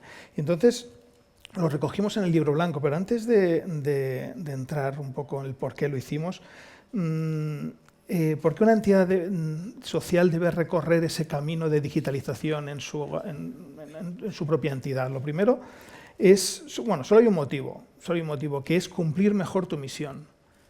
O sea, si la digitalización o la transformación digital no cumple mejor tu misión, o sea, no la abórdala o no la abordes, pero porque realmente lo que tiene que llevar es a atender mejor y atender a más personas en tu ámbito de actuación. Pero luego podemos desarrollar como 5 razones que vimos para hacer el libro blanco, ¿no? Las entidades sociales no os podéis quedar fuera de la revolución digital, porque el sector social a veces es el patito feo de la transformación digital. Sin embargo, cuando las cosas vienen mal dadas, sois a las que más os exigen. Sois contracíclicas. Cuanto las cosas peor van, más se os pide. Siempre. Cuando menos recursos económicos hay, cuando lo vimos en ese momento, ¿no? En marzo del 20, ¿a quién se le pidió todo? A las entidades sociales, ¿no? Cuando lo tenían más complicado y más difícil. Por lo tanto, no seáis el verdadero patito feo de la transformación digital. Porque en ese momento de la pandemia lo cambió todo, y lo cambió todo significa que se produjo esa necesidad de digitalización, pero realmente no vino planificada, no vino estructurada, no vino con unos objetivos, sino que vino de golpe por una necesidad. Y entonces todos la emprendimos, todos, absolutamente todos, unos con más éxito, otros con menos éxito. Los que estaban bien preparados, y aquí tenemos un ejemplo como Víctor con Acción contra el Hambre, que estaban preparados y pudieron abordarla pues con las dificultades que tuvimos, pero mejor que las que no estaban preparadas, ¿no? Pero fue todo muy operativo, muy táctico, no estuvo estructurado, ¿no?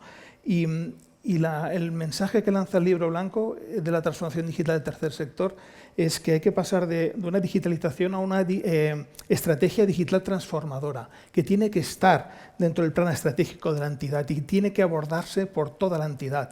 Dicen que la digitalización, ¿vale?, se marca desde arriba, pero se hace desde abajo y se acompaña desde fuera. Entonces, estos 3 factores hay que tenerlos siempre presentes.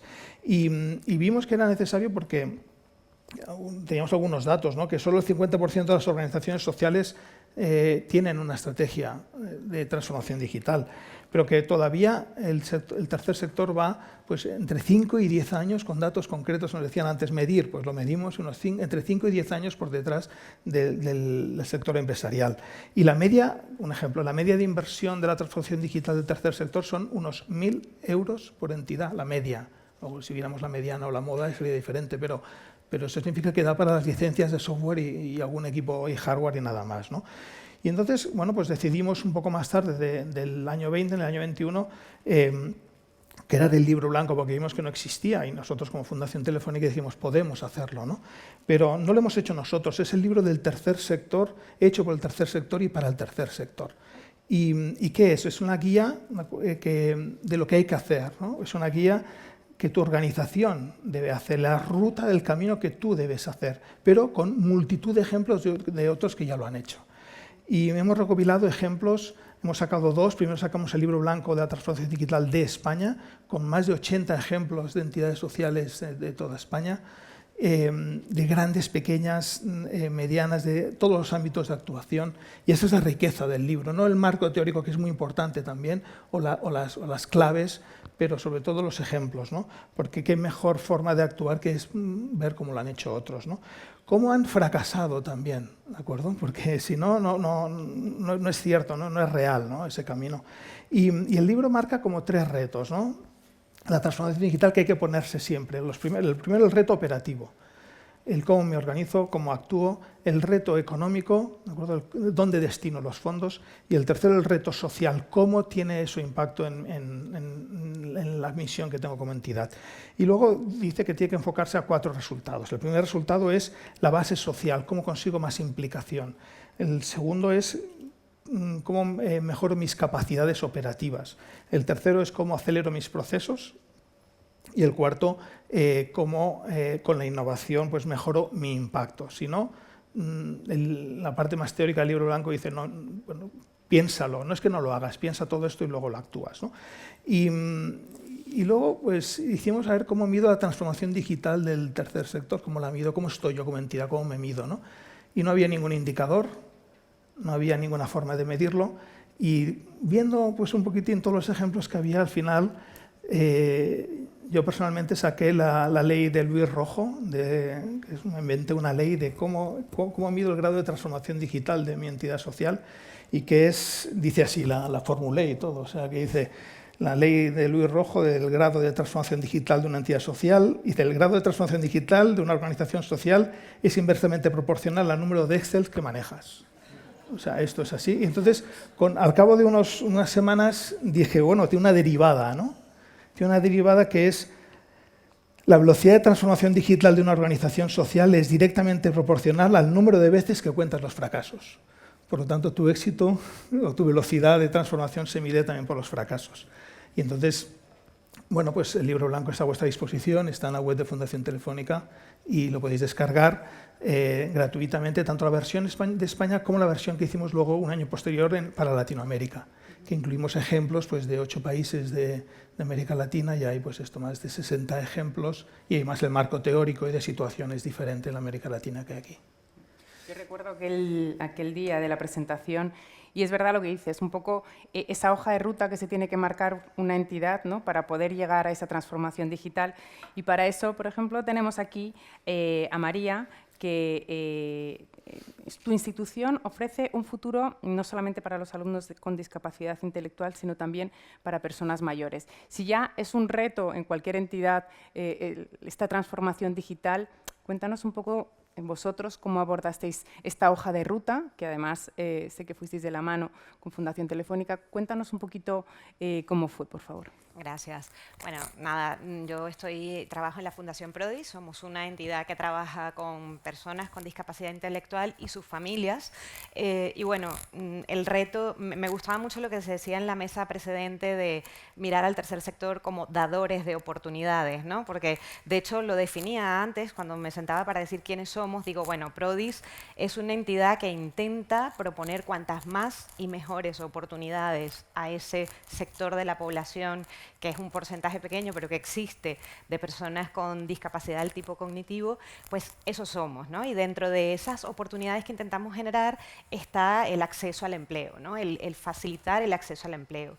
De allí que Prodis, desde incluso antes del 2015, ya se planteaba la participación en proyectos de digitalización, sobre todo desde la formación a personas con más dificultades para aprender, en que pudiesen acceder al uso de las nuevas tecnologías. Eso fue un poco nuestro itinerario, y al llegar la pandemia, ¿qué ocurre? Detectamos básicamente 2 cosas. La primera es que nos sorprendimos de lo que muchos de nuestros jóvenes eran capaces de hacer. Nosotros cerramos las puertas un día y en 24 horas y a las siguientes ya estábamos en online con todos ellos.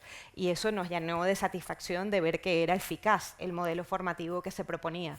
Pero por otro lado también detectamos que las personas más mayores, no nativos digitales, e incluso las familias de las personas con discapacidad, pues sí que tenían mayores dificultades. Y además eran los primeros en ser excluidos del tema laboral cuando aquellas tasas de, bueno, los ERTES y, bueno, nuestros mayores eran los primeros en ser puestos a un lado, ¿no? por el sector empresarial. Por tanto, la preocupación de dar una respuesta también allí, y allí el diseño de este programa de formación digital Conectados, que coordino, que ya está en su 5ª edición, pero que en su primera promoción, por así decir, tuvo la peculiaridad de que era un programa que también tenía alumnado sin discapacidad intelectual, que eran familiares de personas de nuestro centro, y además también personas de fuera de España, porque era un programa, obviamente, por la propia circunstancia e-learning, ¿no?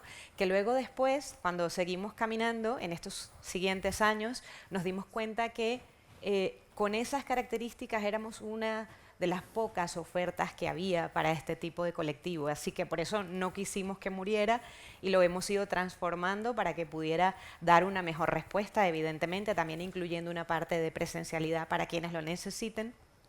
Y justamente en esa trayectoria en la que la digitalización es muy importante, nace esta alianza con Fundación Telefónica justo el año pasado, donde todo esto que para nosotros era muy empírico, pudimos transformarlo en una investigación, donde recogimos y medimos, como antes se decía, y pudimos arrojar una serie de resultados a partir de los cuales construir también un itinerario, que han sido, en concreto, por el momento, la publicación de una serie de guías de la mano de Fundación Telefónica, dirigidas, para empezar, la investigación que se realizó, pero luego una guía a entidades del tercer sector como la nuestra que hagan mediación laboral en la era digital, una guía dirigida a empleadores, a equipos de recursos humanos o apoyos naturales de trabajadores con discapacidad intelectual, y una guía muy, muy importante para personas con discapacidad intelectual y sus familias. Entonces,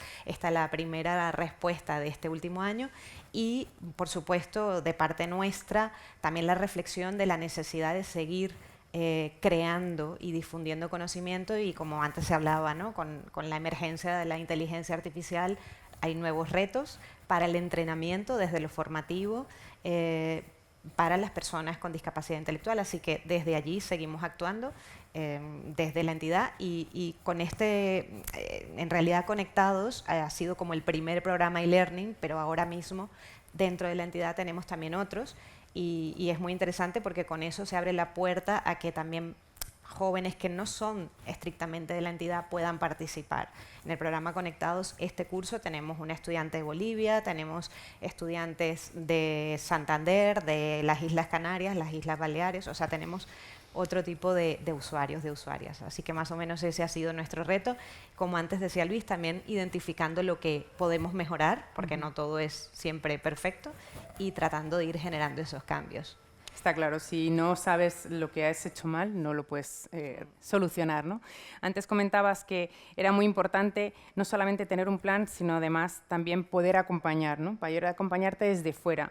Y también vosotros habéis acompañado a María Verde en su camino de la creación de este proyecto que es Bebé Miradas. Desde la Fundación de Autismo de España, ellos apoyan a personas con autismo y a sus familias. Cuéntanos qué significa este programa de Bebé Miradas y en qué consiste. Bueno, Autismo España es una confederación de ámbito estatal que agrupa y representa a más de 180 entidades que trabajan para las personas con autismo y para sus familias en todo el territorio estatal. En el año 2020, como todos, tropezamos con el encierro y nos marchamos a casa a trabajar. Y por suerte, desde la organización, esto se tomó como una oportunidad para hacer mejor nuestro trabajo, como decía antes Luis, porque gracias al cambio de chip, al pensar en digital, nos dimos cuenta de que nuestro trabajo se podía hacer mucho mejor, bueno, de manera más eficaz y más rápida a través de la tecnología. Entonces, el proyecto Bebe Miradas, que estaba proyectado para comenzar a andar en torno al año 2020, quedó temporalmente paralizado en ese momento, pero este proceso de digitalización forzosa que experimentamos nos ayudó a cimentarlo mejor a través del trabajo en red con diferentes entidades socias de nuestra red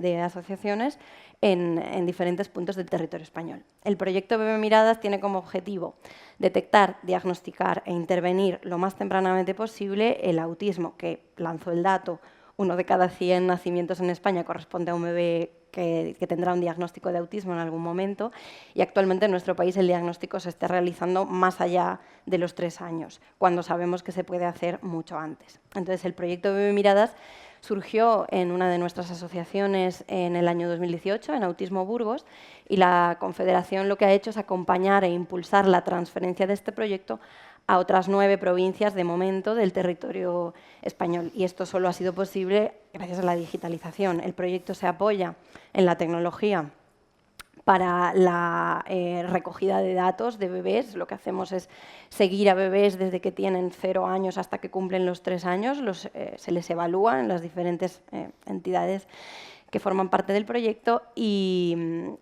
además este proyecto tiene una vertiente investigadora que se apoya en tecnología de seguimiento de la mirada. No sé si estáis familiarizados con ella. Y todo esto lo que nos permite es congregar una grandísima cantidad, además de acelerar en diferentes puntos del territorio español la detección y el diagnóstico de autismo, nos permite centralizar un montón de datos recogidos en diferentes localizaciones de nuestro país que no se había hecho antes, al menos en el ámbito del autismo, de una manera tan eficaz y tan inmediata. Y entonces este proyecto pues, lo que nos está permitiendo es adelantar esta edad de diagnóstico a través de la creación de una red que está permanentemente conectada y en constante actualización con asociaciones que forman parte de nuestro tejido. Por dar un dato, desde el arranque del proyecto ya han pasado por él más de 850 bebés, de los cuales 225 ya han recibido un diagnóstico de autismo, otros 200 han sido derivados a intervención especializada, y esto lo que nos está ayudando pues, es a arribar el hombro a nuestros servicios públicos que no están llegando a tiempo a la detección y al diagnóstico de estos niños, y nosotros estamos pues, también contribuyendo al fortalecimiento de una red estatal que tenga la mirada muy cerca de estos bebés. Y todo ello no ha podido ser, o sea, no hubiera sido posible hacerlo en tiempo récord como ha sido desde el año 2020 hasta ahora, porque hubiera conllevado reuniones presenciales, infinidad de llamadas, cruces de correos electrónicos que ahora, gracias a plataformas de videollamada, a una aplicación donde centralizamos toda la información que recogemos y la tratamos, pues nos permite funcionar mucho más rápido. Está claro que son 2 ejemplos, bueno, fantásticos para ver cómo el poder de la transformación no solamente hay que perderle miedo, sino bueno, que te ayuda en el día a día a llegar más lejos y mejor, ¿no? También tenemos a Víctor Jiménez, que es el responsable de Acción contra el Hambre, y que ellos luchan cada día para que las personas más vulnerables tengan acceso a una alimentación. Y ha salido aquí la palabra inteligencia artificial, que todo el mundo le tiene muchísimo miedo, y que parece que hablamos del futuro, pero que realmente ya está aquí, ¿no? Cuéntanos, Víctor, cómo ha sido el proceso de digitalización en tu entidad y cómo habéis llegado a esta inteligencia artificial. Perfecto. Nosotros en Acción contra el Hambre comenzamos el proceso de transformación digital hace algo más de 5 años, una apuesta clara por la transformación, pero una transformación profunda de la organización. Lo que buscamos con la transformación digital es optimizar la forma en la que trabajamos y también la forma en la que generamos valor social como organización. Cuando comenzamos todo este proceso teníamos 2 grandes objetivos. Por una parte, el mejorar nuestra capacidad operacional. dejar de hacer tareas repetitivas, liberar tiempo para tareas de mayor valor añadido, pero también y sobre todo mejorar nuestra eficiencia para poder llegar a más personas. Ese era uno de los objetivos. El otro era mejorar nuestra capacidad analítica. Ser capaces de generar conocimiento a partir de todos los datos, de toda la información que recopilamos y que generamos, de cara a que nos ayude a avanzar con nuestra misión, que nos ayude a apostar por aquellas iniciativas que podemos medir, como se mencionaba anteriormente, que generan mayor valor. Y una de las grandes ambiciones que ha tenido Acción contra el Hambre siempre, que es el adelantarnos a las crisis. Para ello trabajamos en dos líneas principales. Por una parte, en la creación de una cultura digital dentro de la organización, porque estamos hablando de transformación digital y la parte cultural es esencial. No nos vale con tener solamente herramientas digitales, sino necesitamos transformar la forma de pensar de la organización para poder aprovechar el potencial de esta tecnología. Y la otra gran línea de trabajo es la creación de un ecosistema digital que nos permita tener todas las herramientas que nos ayuden a conseguir esos objetivos de los que hablábamos.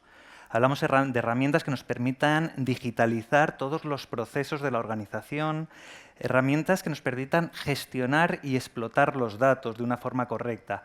Los datos necesitan ser gobernados y más en una organización, en la era de la información como la que estamos, en la que tenemos que entender los datos como un activo organizacional y como un activo tienen que ser protegidos y tratados de la forma adecuada. Luego, por último, también hemos tenido siempre muy claro algunas líneas de trabajo esenciales para cualquier organización que se transforma digitalmente. Cuanto más transformados estamos, más dependemos de la tecnología. Y como tal, también tenemos que tener más en cuenta los riesgos que conlleva el utilizar la tecnología o el que no esté disponible. Aquí estamos hablando de ciberseguridad, estamos hablando de continuidad de servicio, etcétera, que son aspectos esenciales que tenemos que tener en cuenta durante cualquier proceso transformacional. Algunas de las claves que vemos dentro de la transformación digital de las entidades sociales. Por una parte, esta transformación digital debe implicar a toda la organización. Estamos hablando de un proceso transformacional que afecta a todas las áreas organizativas. Debe ser un proceso que venga tanto top-down, porque requiere el empuje de un equipo directivo, requiere recursos, como hablábamos anteriormente, se requieren muchos recursos para llevar a cabo un proceso de transformación digital efectivo, pero también tiene que ser un proceso bottom-up. Necesitamos crear esa cultura, ese caldo de cultivo que permita que todas las personas que trabajan en una organización tengan esa capacidad de identificar cómo la tecnología les puede ayudar en el día a día en su trabajo. Luego también vemos que es clave el dotar de las capacidades necesarias a todas las personas que trabajan dentro de la organización. Nosotros aquí tenemos un ejemplo que es el programa Champion and Analysis que creamos, en el que formamos en analítica de datos semi-avanzada a perfiles no tecnológicos dentro de la organización, porque son esos perfiles que trabajan directamente de la mano de las personas a las que ayudamos, aquellos perfiles que trabajan en finanzas, los que tienen más claras las preguntas que les afectan en el día a día. Y dándoles esta capacidad analítica, también les damos la posibilidad de que puedan responder sus preguntas directamente a través de la capacidad de analizar datos y también de la creación de lo que estamos haciendo a día de hoy, que es un marketplace de datos que permite a todas las personas de la organización acceder a datos para explotarlos y generar conocimiento. Y luego, por último, la última de las claves que quería mencionar es la gestión del cambio. Como mencionábamos anteriormente, todos queremos cambio, pero ninguno queremos cambiar. Y esto es esencial que podamos gestionar y tratar ese cambio y sobre todo las resistencias que hay asociadas al cambio. A día de hoy hemos avanzado mucho en Acción contra el Hambre, hemos construido ya un ecosistema digital que es capaz de ayudarnos a optimizar la forma en la que ejecutamos nuestros proyectos, también la forma en la que medimos los resultados de nuestros proyectos, para de esa forma poder diseñar proyectos futuros en base a lo que hemos aprendido y con los resultados de proyectos pasados. También tenemos distintos sistemas de apoyo, finanzas, recursos humanos, etcétera, etcétera. Sistemas para mejorar la captación de fondos y algo que nos hace especial ilusión, que es que empezamos a tener sistemas de monitoreo y de alerta temprana. A nivel de avance de la cultura digital, es verdad que llevamos ya muchos años apostando por ello y que hemos visto grandes avances en el nivel de madurez, pero nos queda todavía mucho camino por recorrer. Mencionabas antes sobre los próximos pasos, sobre la inteligencia artificial. para nosotros es el próximo gran reto. La inteligencia artificial es la última de una serie de tecnologías emergentes que han ido llegando y que tienen un potencial de disrupción tremendo. Lo estamos viendo en el contexto, es una tecnología que ya está disponible, que ya se está utilizando y que no podemos mirar hacia otro lado. Tenemos que analizarla y tenemos que ver cómo nos puede ayudar con nuestra misión. Por supuesto, teniendo muy en cuenta los retos que plantea y los retos a los que nos tenemos que enfrentar utilizando esta tecnología. Vemos la inteligencia artificial como un aliado que nos apoya a hacer nuestro trabajo. La estamos utilizando a día de hoy para, desde analizar las convocatorias, que nos permita ver hasta qué punto la organización encaja dentro de una convocatoria pública, hasta para apoyarnos con la comunicación o con la analítica de datos que mencionábamos anteriormente. Pero además estamos cada día identificando dentro de distintas áreas de la organización nuevos casos de uso de cara a compartirlos para que realmente seamos capaces de aprovechar esta tecnología. Y luego mencionar también otras dos iniciativas que tenemos que utilizan inteligencia artificial, en este caso no generativa. Una de ellas es Sanfoto, que es la aplicación para identificar la desnutrición aguda severa de niños y niñas de menos de 5 años haciendo una foto mediante el móvil. Tiene una serie de algoritmos de inteligencia artificial por detrás que nos permite mejorar facilitar esa identificación de la desnutrición aguda severa. Y la otra iniciativa que quería comentar es el sistema de alerta temprana, Early Warning ADS, que nos permite, mediante la inteligencia artificial, hacer un análisis de un enorme número de fuentes secundarias para crear lo que llamamos un índice de riesgo para la acción, que nos permite ver cuándo un contexto está degenerando de tal forma que podamos estar preparados para intervenir cuando sea necesario. En definitiva, al final, en Acción contra el Hambre, llevamos muchos años utilizando la tecnología para tanto optimizar nuestros procesos internos como para mejorar nuestros resultados, para innovar en productos, pero siempre, como decía Luis al comienzo, con el objetivo de que nos ayude con nuestra misión de acabar con el hambre en el mundo. Muchas gracias, Víctor. Bueno, Luis, creo que tienes un nuevo reto para un nuevo libro de inteligencia artificial, pero para las pequeñas entidades que todavía están en ese proceso, ¿qué consejo les darías? ¿Qué les dirías? Pues realmente el libro blanco se publicó y al cabo de 6 meses salió el primer chat GPT público. Entonces no introdujimos nada excepto ciertas experiencias como con bebé miradas, con autismo, con Acción contra el Hambre, con otras entidades que ya eran pioneras en el uso de inteligencia artificial. Y realmente el tercer sector no puede perder esta ola. No puede ser otra ola que pierda. Siempre detrás, ¿no? Buscando la gran ola, la tiene y al final tiene que ir con las que vienen detrás, ¿no? Yo creo que hay que tomar decisiones y no tomar una decisión con la inteligencia artificial ya es tomar una decisión. El no plantearte qué hago con la inteligencia artificial y quedarte parado esperando ya es tomar una decisión, buena o mala, pero ya estás tomando la decisión. Yo pienso que tenéis que llegar a vuestras entidades sociales esta tarde y haceros 3 preguntas, ¿no? Primero, ¿cómo la inteligencia artificial va a salvar a mi entidad social? La segunda es cómo la inteligencia artificial va a salvar tu proyecto, el que llevas concreto. Y la tercera es cómo la inteligencia artificial va a salvar tu puesto de trabajo. Porque la inteligencia artificial no te va a quitar el puesto de trabajo. Lo va a hacer una persona que sepa inteligencia artificial, que sepa mucho de tu ámbito de actuación, sea autismo, sea trabajo con personas con discapacidad, sea en acción de acción real contra el hambre o cualquier otro tipo de intervención que hagáis, pero que sepa usar la inteligencia artificial. Por lo tanto, lo primero que hay que hacer es saber que habrá otra persona que sepa usarla y lo hará mejor que tú, ¿no? Si no la usas porque no te gusta, ya habrá otra persona que le gustará y lo hará por ti, ¿no? Y lo tercero, no esperes que recursos humanos te enseñe, porque si no, nunca aprenderás. Ves por delante, ¿no? Y empieza ahora, pero ahora es ahora, desde tu móvil. Es gratis, empieza con herramientas gratuitas, empieza a probar con algo sencillo, cotidiano, con una lista de Excel o hacer la prueba, ponerle el nombre de vuestra entidad social, ponerle el marco, el contexto y decir qué debo hacer para iniciar la transformación digital de mi entidad social que es tal, tal y tal. Hacerlo. Yo lo probé ayer con 3 chats. con ChatGPT, con Gemini y con Copilot. Copilot fue el que peor me respondió, porque es normal, porque puede tener distintos fuentes, pero tanto Gemini como ChatGPT me dieron un plan de transformación digital para una entidad social con la que colaboro, o sea, que digo que hay que empezar, ¿no? Y entonces, sobre todo, porque conseguiréis una cosa, que es pasar de la innovación disruptiva a la innovación rápida. Esto es, arrancar muy rápido cualquier proyecto y cortar cuando veis que fracasa. O sea, haréis los fracasos mucho más rápidos, entonces pasaréis a una innovación rápida, que los fracasos se cuenten, que estén el menos tiempo posible en un error. Y esto nos permite arrancar con muchísimos más. Y esto lo puede hacer cualquier entidad. Yo quería resaltar, o sea, Placeat en Plasencia. Tenéis que ir allí, o sea, a ver a los de Placeat, una entidad social que trabaja con discapacidad intelectual, que ha sacado 8 bots de inteligencia artificial a disposición del mundo. O sea, yo estaba en Colombia la semana pasada y iba diciendo, de Plasencia para el mundo, los 8 bots de inteligencia artificial desarrollados específicamente para entidades de discapacidad intelectual. Hay uno de conversión de lectura fácil.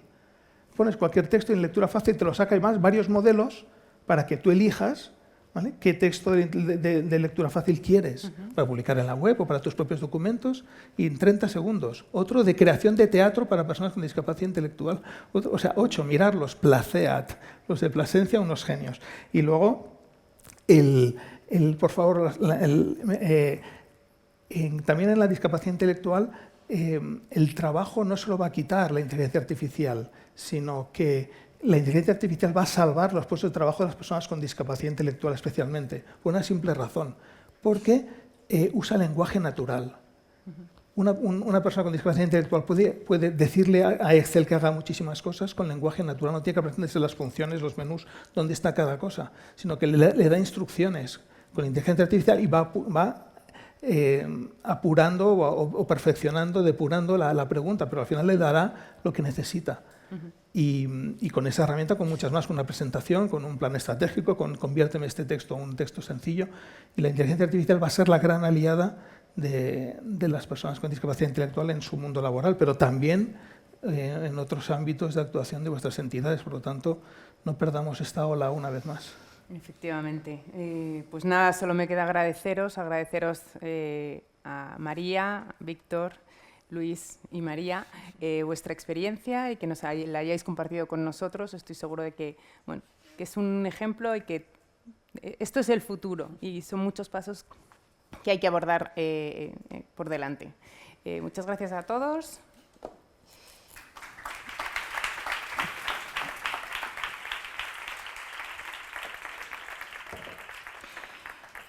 Como he dicho antes, vamos muy mal de tiempo, pero quiero cerrar este primer congreso de la plataforma del tercer sector de Madrid, porque hoy es un día muy importante para la plataforma, que, como hemos visto, integra a 16 organizaciones y que representa a más de 800 entidades. Es un número muy elevado y que pone un poco en valor todo lo que se hace día a día en estas entidades. Hoy celebramos nuestro primer congreso del tercer sector de Madrid. Mariano, espero que estés muy orgulloso con lo que se ha conseguido hoy, porque se han tratado temas muy importantes para todos los que formamos parte de esta plataforma. Primero quiero agradecer a la Fundación Telefónica que nos haya cedido este espacio que tanto significa y que tanto representa. Y es que, como ha dicho Luciano, para solucionar todas las desigualdades es necesaria la unión de empresas, de entidades, administraciones y, por supuesto, de toda la sociedad. Quiero agradecer también la asistencia de la consejera de Familia, Juventud y Asuntos Sociales, que además de valorar y agradecer la labor de todos y de todas las que formamos parte del tercer sector, se ha comprometido a seguir trabajando en colaboración con las entidades, con escucha y, sobre todo, con un propósito de mejora que ayude a la calidad de vida de las personas más vulnerables. A todos quiero agradecer también a todos los representantes de los partidos políticos que han abordado hoy temas tan importantes como la necesidad de una ley del tercer sector, que se reconozca la labor de todas las entidades, o la importancia de los canales de participación y las mesas de diálogo en las que se cierran acuerdos que es necesario materializar y, por supuesto, que perduren en el tiempo.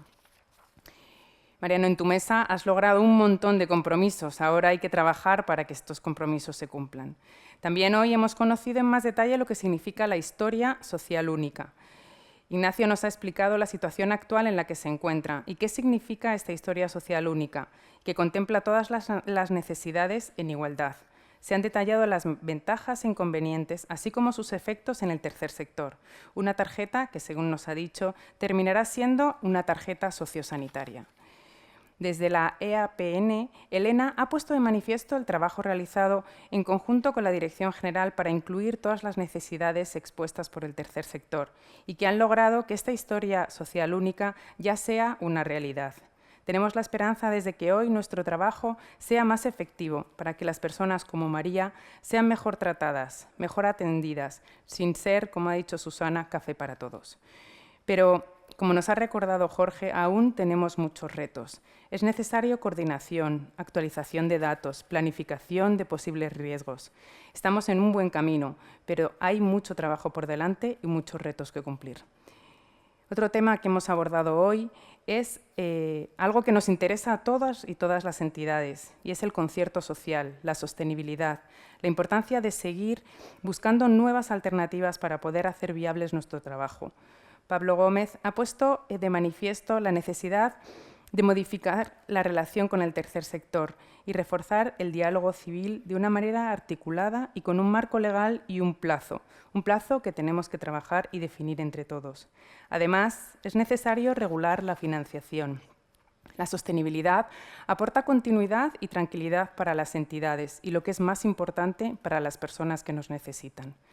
También nos hemos preguntado cómo se ve al tercer sector en la Comunidad de Madrid y hemos generado un punto de partida que nos permitirá identificar algunos aspectos que logren que las entidades no solo seamos reconocidas, sino también valoradas. Y para lograrlo hemos visto algunos casos de éxito y de la importancia que tiene la digitalización, algo que no tenemos que perder, no tenemos que tener miedo, porque tenemos que avanzar y trabajar en estas nuevas herramientas que lograrán que lleguemos a más y mejor. Espero que después de este primer congreso del tercer sector nos sintamos muy orgullosos y orgullosas del trabajo realizado día a día, un trabajo que se realiza con mucho esfuerzo y poniendo siempre en el centro a las personas más vulnerables. Juntos lograremos que esas voces, como decía Luz Prendes, se escuchen cada día más alto. De aquí salimos con muchos compromisos y con muchos retos, pero juntos lograremos que esas voces se escuchen fuerte. Gracias a todos los que habéis hecho posible este primer congreso, a los que estáis allí detrás, al servicio técnico, a los que nos habéis traducido en el lenguaje de signos, a todos los que habéis participado en todas estas mesas.